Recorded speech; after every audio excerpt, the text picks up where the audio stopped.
Não adianta, o Brasil tentou até não levar a sério enquanto deu, mas não adianta mais fingir que não tem preocupação com as tarifas, não. O discurso da soberania nacional já foi para o espaço. A popularidade que ganha pelo Lula no primeiro momento já foi a zero. E o PT já foi forçado a admitir que as tarifas preocupam e muito o PT para 2026. Olavo Edu Carvalho, melhor canal de cortes do YouTube. Ei, se você gosta do que eu faço, pensa nisso. Esse conteúdo só existe porque tem gente ajudando a manter. Com pouco mais de $5 por mês, você também pode contribuir. Acesse www.paulofigueiredoshow.com/apoia, use o cupom da descrição e já fica o meu obrigado. Senadores, eu vou dar uma dica agora, que poderia ter resolvido todo esse problema. Tá? Todo esse problema poderia ser resolvido sem R$500 milhão do pagador de impostos. Tá? Os senhores teriam que pegar um voo dos seus gabinetes até o gabinete do presidente do Senado, Davi Alcolumbre. Em vez de ficar passando vexame no exterior, os senhores podiam ter simplesmente batido na porta dele e falado assim: cara, se a gente não pautar a anistia, ferrou. Ia ser menos vexaminoso, ia ser mais barato para o contribuinte. Tem a contrapartida que os senhores não iam poder voltar com o iPhone 16 novo agora para casa. Mas, né, tudo na vida tem o seu preço. E para completar a humilhação total, teve o chanceler, o ministro das Relações Exteriores, Mauro Vieira, fazendo assim. A diplomacia brasileira é muito vergonhosa. Fazendo aceno ao governo Trump, dizendo: eu estou disponível aqui para falar tarifa. É mais ou menos como se eu falar assim: Margot, abre aqui, Branco. Abre aqui. Queria deixar aqui claro, Margot Robbie, se quiser me ligar, eu tô aí. Tá? Gal Gadot, se quiser, por um acaso eu nem tô, porque a patroa aqui é brava. Mas se eu fosse uma pessoa solteira, Margot, se quiser, dá uma ligada. Tamo aí, tô de bobeira sexta-noite. É mais ou menos essa a diplomacia brasileira. O Lula, que pagava de grandão, comedor de jabuticaba, vou dar uma jabuticaba pro Trump. Eu tô aqui, Trump vai aprender como é que se joga truco. Porra, machão pra cacete. Agora, parece que tá disposto a ligar pro Trump. Não, se ele me atender, eu ligo. Como se fosse uma criança na escola. Não, se me atender, eu ligo. Eu tento ligar, mas só se ele me disser que vai me atender. Cara, vocês todos que estão olhando, diplomacia brasileira, os senhores conseguiram... A tarifa foi anunciada que dia, hein? A tarifa foi anunciada 3 semanas atrás, não foi? Deixa eu olhar aqui no calendário. A tarifa foi anunciada no dia 9, se eu não me engano. Nós estamos no dia 29. Os senhores até agora conseguiram a façanha de perder 20 dias para acabarem exatamente onde Eduardo Bolsonaro e eu avisamos que iam acabar. 20 dias. Uma fortuna do contribuinte, um festival de horrores de diplomacia, um agravamento horroroso da situação, e os senhores acabaram exatamente onde nós imaginávamos que os senhores iam acabar. Aliás, para não dizer que não conseguiram nada, eu vou colocar na conta deles uma carta de políticos da extrema esquerda americana criticando o Trump, com quem os senadores brasileiros queriam negociar, e a imposição das tarifas do Brasil. De novo, o paralelo fictício é que os caras foram ao Brasil negociar com o Bolsonaro e a única coisa que eles conseguiram foi uma carta assinada pela Gleisi Hoffmann, o Guilherme Boulos, criticando o cara com quem eles queriam negociar. E não teria como eles terem conseguido algo do governo Trump mesmo, não, porque o caminho para a solução, eu já disse qual é, nós já dissemos qual é. Batam na porta de Davi Alcolumbre e Hugo Mota e falem: nós temos que aprovar essa anistia.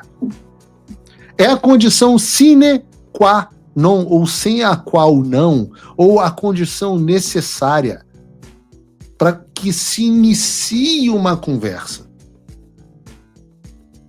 Se inicie. Olha, eu sempre disse aqui que tudo está ocorrendo de acordo com o plano. Nós sabíamos que o Alexandre de Moraes ia dobrar a aposta. Delícia. Vai tomar uma Magnitsky na fuça, deliciosa, graças à dobrada de aposta. E nós sabíamos que o Lula ia aumentar a cagada. Delícia também vai nos propiciar com que a pressão do governo americano só aumente em relação ao Brasil. E no final, Trump sempre acaba conseguindo o que ele quer em uma negociação e vai acabar conseguindo também a anistia para o Brasil. Paulo, como assim Trump sempre consegue o que quer nas negociações? Você está exagerando. É mesmo? Então vejam esse gráfico do Poder 360 que ilustra exatamente isso. O que o Trump queria no caso desses países era principalmente comercial. Fala, amigos do canal. Tá gostando desse vídeo? Então não esqueça de deixar o like, comente o quanto quiser e compartilhe com seus amigos e inimigos por um Brasil melhor e mais justo. Inscreva-se no canal e nos ajude a chegar a 1 milhão de inscritos. Não saia daí que o melhor desse vídeo ainda está por vir. Vejam a tela aqui. Os países do gráfico colocavam tarifas pesadas em produtos americanos e exportavam seus próprios produtos nos Estados Unidos com tarifa zero ou quase zero. Então, o Trump sentou, na verdade, os líderes desses países foram até o Trump, bem como a Ursula von der Leyen, da União Europeia, e o Trump falou: senta aqui no colo de papai. Vamos continuar com essa prática? Meteu 145% de tarifa na China, porque ele meteu uma tarifa na China, a China falou: que ousadia desse cara, nós somos a China, nós somos a segunda maior economia do mundo, nós vamos colocar a tarifa em você. O Trump foi lá e falou: tá bom, dobro a tarifa que eu coloquei. A China foi lá e falou: tá bom, também vamos aumentar a tarifa do nosso lado. O Trump falou: tá bom, vamos aumentar de novo, 145% de tarifa.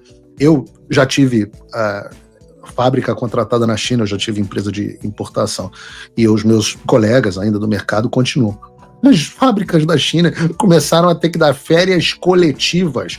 O setor de logística começou a entrar em colapso. E em 3 meses a China ia entrar em estado de fome. Rapidamente o Xi Jinping virou e falou assim: Trumpão, que isso, pô? Isso aí é um mal entendido, pô. Isso aí é por causa da nossa amizade aí. Nunca falei de você. E sentou no colo de papai. Vietnã, 46% de tarifa. O Vietnã ia quebrar.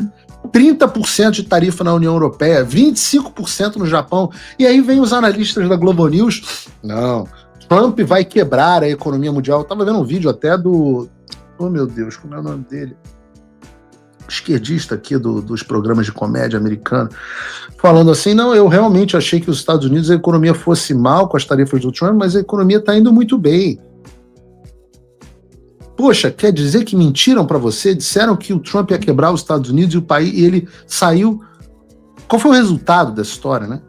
O Japão concordou em investir 550 bilhões de dólares nos Estados Unidos e os Estados Unidos ficarem com 90% dos lucros. O Reino Unido vai reduzir as taxas de importação de carro e cancelar as tarifas de 25% sobre o aço e o alumínio americano. O Vietnã e as Filipinas vão abrir completamente o mercado deles aos Estados Unidos sem nenhuma tarifa, enquanto os Estados Unidos vão impor uma tarifa de 19% para Filipinas e 20% para o Vietnã. A Indonésia vai eliminar as barreiras alfandegárias e vai fazer novos investimentos em produtos energéticos e militares em parceria com os Estados Unidos.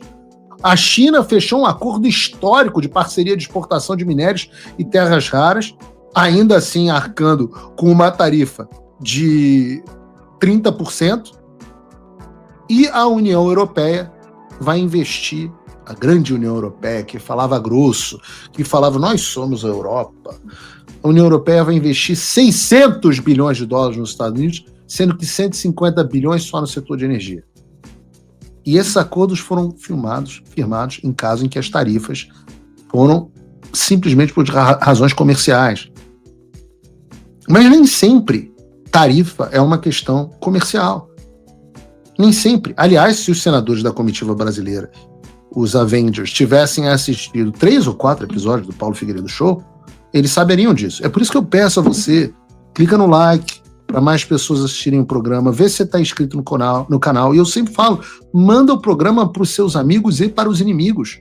Porque eles saberiam que, por exemplo, a Colômbia do Gustavo Petro se recusou a receber voos de imigrantes ilegais deportados, a questão não foi comercial. E mesmo assim, tomou uma tarifa na fuça. No caso do Panamá, cujo canal estava sendo tomado pela China, a questão não foi comercial. E mesmo assim, tomaram ameaça de tarifa. Nesses casos, a imposição das tarifas foi para preservação do interesse americano. Ora, mesmo na União Europeia, existe uma discussão a respeito do DSA, que é a lei de censura das redes sociais europeia. E esses países não resolveram essas questões discutindo questões econômicas. A Colômbia resolveu recebendo os voos que se negou a receber e o Panamá resolveu mandando a China para a PQP e fazendo parcerias com as empresas americanas. Ora, que mundo louco que vocês vivem de achar que é tudo uma questão comercial, é tudo BRICS. Que loucura, o cara escreve uma carta, ele diz o que ele quer na carta, ele nomeia as condições e as pessoas estão tratando de BRICS. Não adianta, o Brasil tentou até não levar a sério enquanto deu, mas não adianta mais fingir que não tem preocupação com as tarifas, não. O discurso da soberania nacional já foi para o espaço. A popularidade que ganha pelo Lula no primeiro momento já foi a 0. E o PT já foi forçado a admitir que as tarifas preocupam e muito o PT para 2026. Não levaram a sério e agora estão chorando. E o desfecho que aconteceu com a Colômbia e o Panamá também vai acontecer no Brasil. O Trump vai conseguir o que ele quer. Mas como os senadores e o governo Lula já viram, as tarifas não serão resolvidas falando em indústria e economia. Vão ser resolvidas tratando do problema que é a perseguição judicial contra Jair Bolsonaro, seus aliados e seus apoiadores. Então, se o governo quer resolver o problema, eu sei que o governo Lula quer a anistia. Eu sei que o governo Lula quer que o Bolsonaro esteja apto. Ele não quer disputar a eleição com o Tarcísio, ele quer disputar com o Bolsonaro. Ótimo! Apoiem a anistia. Supremo Tribunal Federal. A anistia permite que os senhores preservem o mínimo de integridade. Os senhores não vão precisar mexer nos seus processinhos. Deixem que o Congresso assuma a responsabilidade. Congresso é a oportunidade de senhores retomarem um protagonismo. Se você, como eu, está dormindo mais tranquilo agora que o Trump voltou à presidência, ótimo. Mas e o Brasil? Nosso país continua no buraco. A volta do Trump nos dá esperança, mas as coisas não vão se resolver sozinhas. Vai ser preciso muito trabalho, meu e seu. E não adianta xingar muito nas redes sociais achando que isso resolve alguma coisa. Não tem salvador da pátria, não tem um político que vai resolver por você. A responsabilidade é sua. Eu larguei tudo para me dedicar a isso. E você? Como você pode ajudar sem abandonar as suas obrigações? Simples. Apoie quem está na linha de frente. Sem isso, esse trabalho simplesmente não continua. Acesse www.paulofigueiredoshow.com/apoie e com a partir de $5 por mês, garanta que isso siga em frente. Se puder ir além, torne-se meu patrono Gold e participe do meu grupo privado e ajude a definir as minhas próximas pautas. A diferença entre vencer e perder está na ação. Durma tranquilo, sabendo que você fez a sua parte. Obrigada por assistir o vídeo até o final. Se você já chegou até aqui, confere se já está inscrito no canal e se já deixou aquele like generoso. Estamos quase chegando a 1 milhão de inscritos e a sua ajuda é muito importante para levar o canal Olavo Edu Carvalho mais longe. Até o próximo vídeo, meus amigos. E neste momento é muito fácil aos defensores do plano alegar isso é uma teoria da conspiração.